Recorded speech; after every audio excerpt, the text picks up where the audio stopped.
Last episode में हमने देखा था कि जिनो और उसकी शैडोज की डीमन के साथ फाइट स्टार्ट हो गई थी। आगे हम देखते हैं कि जिनो ने सारे डीमंस और उधर के बॉस मेटर्स को भी हरा दिया था, जिसके बाद जिनो को एक्वस फॉरेस्ट का spring water 2 lakh experience point और मेटर्स के पिंडन के अंदर से 220 डीमन सोल्स मिलती है। साथ ही उसका लेवल 2 से बढ़ जाता है। जिनो कह रहा था कि मेटर्स उससे 100 से भी ज्यादा बीस्ट को बुला सकता है। साथ ही उसके पास मैजिक की एबिलिटी भी है, लेकिन जिनो मेटर्स को अपने शैडो सोल्जर नहीं बना सकता क्योंकि मेटर्स का माना खराब यानी दूषित है। आगे जिनो को पता चलता है कि बॉस लेवल डीमन के पास से ही सेट के पार्ट मिलते हैं। फिर हमें डीमन मोनार्क के नेकलेस के बारे में थोड़ी इन्फॉर्मेशन दी जाती है। इसकी बेसिक एबिलिटी से जिनो की एबिलिटी और इंटेलिजेंस 20 से बढ़ जाती है और मेन इफेक्ट डीमन मोनार्क के रिंग और इयरिंग को पहनने से होता है। हालांकि जिनो के पास 2 आइटम होने के कारण पहला इफेक्ट उसे मिल जाता है और इसकी वजह से जिनो की सारे के सारे स्टैट 5 से इंक्रीज हो जाते हैं। इवन उसका लेवल भी 5 से इंक्रीज हो जाता है। जिनो कहता है कि सेट का एक आइटम अभी भी बाकी है, इसका मतलब 3rd लेवल का बॉस भी मुझे आगे मिलेगा। सेट को कंप्लीट करने के लिए मुझे उसको हराना होगा, लेकिन हम देखते हैं कि जिनो ने 10,000 से भी ज्यादा सोल्स को ऑलरेडी कलेक्ट कर लिया है। अब वो कह रहा होता है कि मैं अपनी लिमिट तक पहुंच चुका हूँ, मेरे पास ज्यादा हेल्थ भी नहीं है, मैं और ऊपर नहीं चढ़ सकता। तभी सिस्टम उसे मैसेज देता है कि तुमने आज का रेगुलर क्वेस्ट को पूरा कर लिया है और जिनो को उसके रिवॉर्ड्स मिल जाते हैं। जिनो पहले रिवॉर्ड को एक्सेप्ट करता है, जिससे वो शॉप में से किसी भी एक आइटम को ले सकता है। जिनो मन में कहता है कि क्या मुझे किसी बिलियन गोल्ड का आइटम लेना चाहिए जो मुझे बैटल में काफी काम आए, लेकिन ऐसे आइटम तो डंजन में ही मिल जाते हैं और शॉप रोज रोज अच्छे वेपन से चेंज होती रहती है। मैंने जल्दबाजी में कोई फैसला किया तो मैंने जो आइटम लिया है उसे मुझे फिर से बेचना पड़ सकता है। मुझे कुछ ऐसा चुनना चाहिए जो मुझे अभी काम आए। और जिनो काफी देर सोचने के बाद एक कस्टर्ड बॉक्स को ले लेता है। जिनो कह रहा था कि जब मैंने डेली क्वेस्ट को डबल से कंप्लीट किया था, मुझे एक कस्ट रैंडम टूल बॉक्स और blessed random tool box in दोनों में से एक चुनने की चॉइस मिली थी। मैंने फिर से वो करने की कोशिश की, लेकिन बाद में मुझे ऐसा कोई बोनस रिवार्ड नहीं मिला। जिनो को कस्ट रैंडम टूल बॉक्स के अंदर एक और की मिलती है, जिसके बारे में कोई भी इन्फॉर्मेशन नहीं दी होती। जिनो कह रहा होता है कि एक और की, इसका यूज क्या होने वाला है,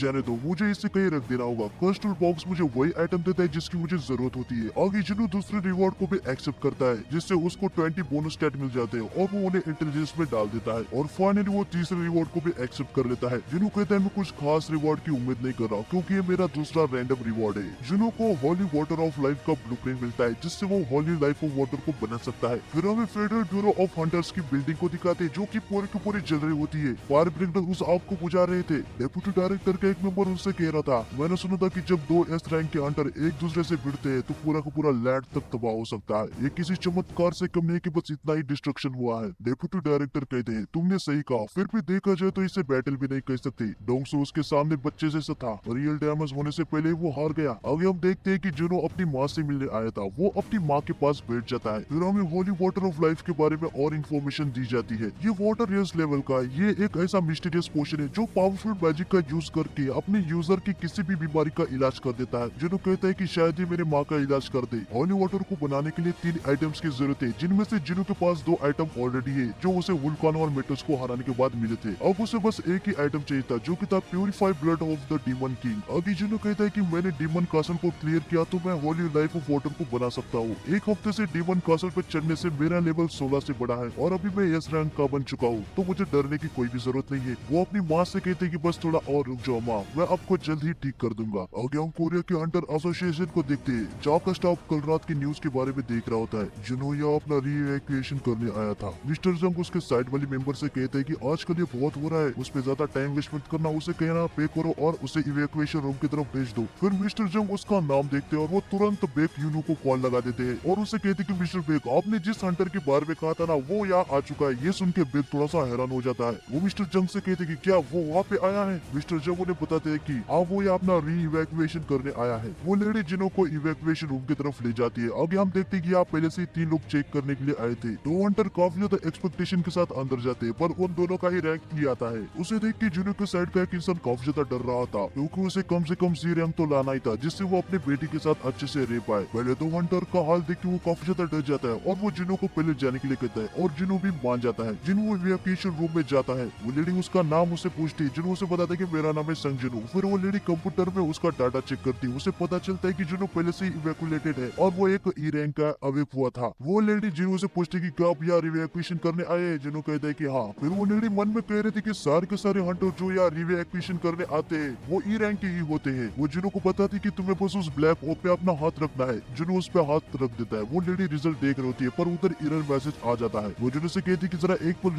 रुक जाओ, मैं प्रोसेस को फिर से शुरू करती हूँ। लेकिन फिर भी एरर आता रहता है। वो लेडी कहती है कि ऐसा तो पहले कभी नहीं हुआ, मुझे माफ कीजिए, मैं एक बार और ट्राई करना चाहती हूँ। वहाँ पे मिस्टर जंग आ जाते हैं। हमें पता चलता है कि इस मशीन को चंग सिंह नाम का एक बंदा चलाता है। वो उस लेडी से कहते हैं कि तुम खुद इस मशीन को क्यों चला रही हो, चंग सिंह कहाँ पर है। वो मिस्टर जंग से कहते हैं कि चंग सिंह अभी रेस्ट रूम में है। ये सुन के मिस्टर जंग कह रहे थे कि उस गधे को काम के समय पे अपने पोस्ट से नहीं जाना चाहिए। फिर वो मन में कहते हैं कि मैं भी तो यही कर रहा हूँ। फिर वो इस लेडी से पूछते हैं कि क्या प्रॉब्लम है। वो बताती है कि शायद मानामीटर में कुछ खराबी आई है। मिस्टर जंग मन में कह रहे थे कि मैं कितना हाई एक्सपेक्टेशन लेके आया था, क्योंकि मिस्टर बेक ने इसके बारे में बहुत कुछ बताया था। शायद सच में इसमें कुछ तो खास बात है। नहीं, ये मैं क्या कह रहा हूँ, रीवाइविंग कोई मजाक की बात नहीं है। तभी वो लेडी मिस्टर जंग को वो एरर मैसेज को दिखाती है। उसको देख के मिस्टर जंग हद से ज्यादा शॉक हो जाते हैं। वो उस लेडी से पूछते कि तुम यहाँ कब से काम कर रही हो। वो बताती कि मुझे अब तक 6 महीने हो चुके हैं। क्या मैंने कोई गलत बटन दबाया। फिर हमें पता चलता है कि चाह है इनके साथ भी शायद कुछ ऐसा ही इंसिडेंट हुआ था, क्योंकि मिस्टर जंग मन में कहते चाह है इन 2 साल पहले इवैक्यूएट हुई थी। फिर वो उस लेडी को चांग सिंह को बुलाने को कहते हैं। मिस्टर जंग मन में कहते हैं कि मैंने भी इस बात को नोटिस नहीं किया, इसलिए मैं प्रमोट नहीं होता। वो लेडी मिस्टर जंग से कहती कि आखिर बात क्या है। मिस्टर जंग उसे बताते हैं ये कोई एरर मैसेज नहीं है, ये मानामीटर उसको इवैक्यूएट नहीं कर पा रहा। तुम इसका मतलब जानती हो। इसका मतलब ये है कि हमारा मीटर उसके माना के लेवल को मेजर करने जितना पावरफुल नहीं है। ये सुन के वो लेडी पे हैरान हो जाती है। वो कह रही होती कि इसका मतलब ये कोरिया का 10वां यस रैंक हंटर हो सकता है। मिस्टर जंग कहते कि हाँ वो यस रैंक का हंटर है। फिर हमें हंटर एसोसिएशन के नीचे ही वो जिंजल और चोई जोंग को दिखाते हैं। चोई जोंग जिंजल से पूछ रहा होता है कि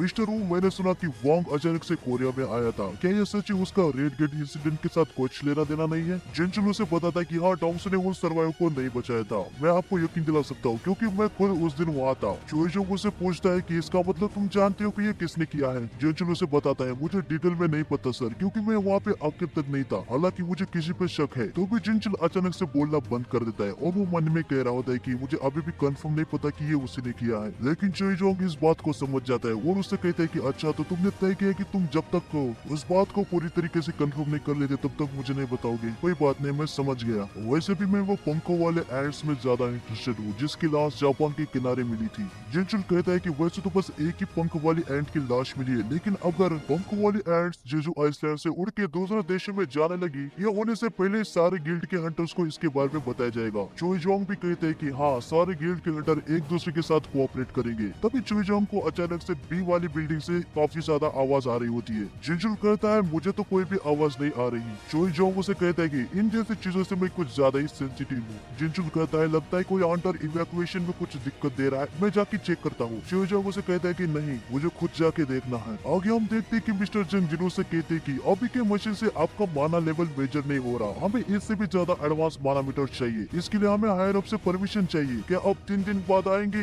ये सुन के वहाँ के सारे हंटर्स और मेंबर शॉक हो जाते हैं और वो जिन्हों के बारे में बात कर रहे होते हैं। उनको पता चल जाता है कि जिन्हों एक एस रैंक का हंटर है। तभी वहाँ पे चोई जोंग भी आ जाता है। सभी लोग उसको देख के भी काफी ज्यादा शॉक हो रहे थे। उनको लग रहा होता है कि ये अल्टीमेट हंटर यहाँ पे क्या कर रहा है। इन लोगों की बातों की वजह से जिंजल और चोई जोंग को पता चल जाता है कि जिन्हों एक एस रैंक हंटर है। चोई जोंग जिन्हों की पावर को महसूस कर रहा होता है। वो मन में कहता है कि एसोसिएशन को दूसरा माना मीटर लाने की कोई जरूरत नहीं है। इसमें कोई शक नहीं है कि ये काफी ज्यादा स्ट्रॉन्ग है। इसके रिजल्ट के लिए 3 दिन रुकने तक की भी कोई जरूरत नहीं है। फिर चोई जोंग अपने आप को जिन्हों से इंट्रोड्यूस करवाता है और उससे कहता है कि मुझे माफ करना, मैं ये तुमसे पूछ रहा हूँ क्या तुम किसी गिल्ड में हो? अगर नहीं हो तो हमारे गिल्ड में ज्वाइन होने के बारे में क्या सोचते हो? लेकिन जिन्हों उसे जरा सा भी भाव नहीं देता और वहाँ से चला जाता है और जाते हुए उसे कहता है कि माफ करना, मैं जरा बिजी हूँ। आगे वो जाते हुए मन में कह रहा था कि री इवैक्यूएशन 3 दिन के बाद होगा, तब तक मैं बहुत कुछ कर सकता हूँ। पहले मुझे जल्द से डीमन कासल को क्लियर करके होली वाटर को बनाना है। चोई जोंग जिंजू से कह रहा होता है कि क्या मैंने उसे अपने आप से इंट्रोड्यूस नहीं किया?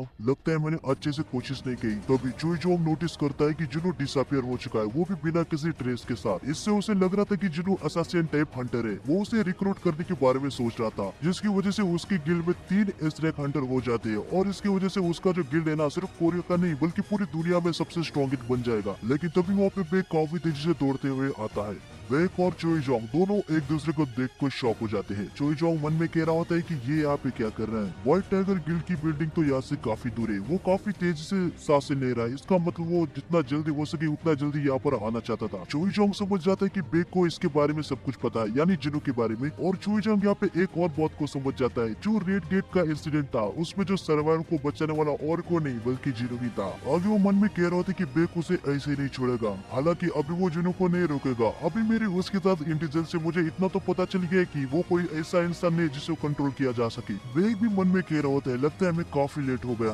फिर हमें जिनू को दिखाते हैं जो फिर से अपनी माँ से मिलने आया था। फिर वो जब अपनी माँ के कमरे से बाहर आता है वो सोच रहा था मुझे और भी ज्यादा स्ट्रॉन्ग होना होगा। फ्लोर्स को क्लियर करते हुए मेरा लेवल बढ़ रहा है, लेकिन मिड लेवल का जो बॉस था वो काफी ज्यादा हार्ड था। इसका मतलब ये है कि जो टॉप वाला फ्लोर का बॉस होगा वो तो काफी ज्यादा हार्ड होने वाला है। तभी वहाँ पे जिनचुल आ जाता है। वो जिनू से कहता है कि डबल डंजन के अंदर सारे विश को किसने हराया। मुझे हमेशा से लगता था कि मैं टैलेंट लोगों को अच्छे से देख सकता हूँ, पर तुमने मुझे गलत साबित किया। जिनू से कहता है कि हम हमेशा एक दूसरे से टकराते रहते हैं। जिनचुल से कहता है सर्वेलेंस टीम की मेन रिस्पॉन्सिबिलिटी बेस से फाइट करना नहीं है। अगर दूसरे शब्द में कहूँ तो हम हंटर पे नजर रखते हैं और जो लॉ को तोड़ते हैं हम उन्हें सजा देते हैं। जिनू से कहता है मुझे तुम्हारे सर्वेलेंस टीम से कुछ भी लेना देना नहीं है। लेकिन जिनचुल से फिर से कहता है हमारी वजह से ही हंटर कंट्रोल में है, हालांकि हम यस रैंक हंटर का कुछ नहीं कर सकते। मुझे तुमको किसी से मिलवाना है, प्लीज मेरे साथ आओ। वो हंटर एसोसिएशन के चेयरमैन गोगुन ही है। जिनू भी उनका नाम सुन के थोड़ा सा हैरान हो जाता है। गोगुन भी वहाँ पे आ जाते हैं। वो जिनू से कहते हैं कि मुझे तुमसे मिलके अच्छा लगा सर जिनू।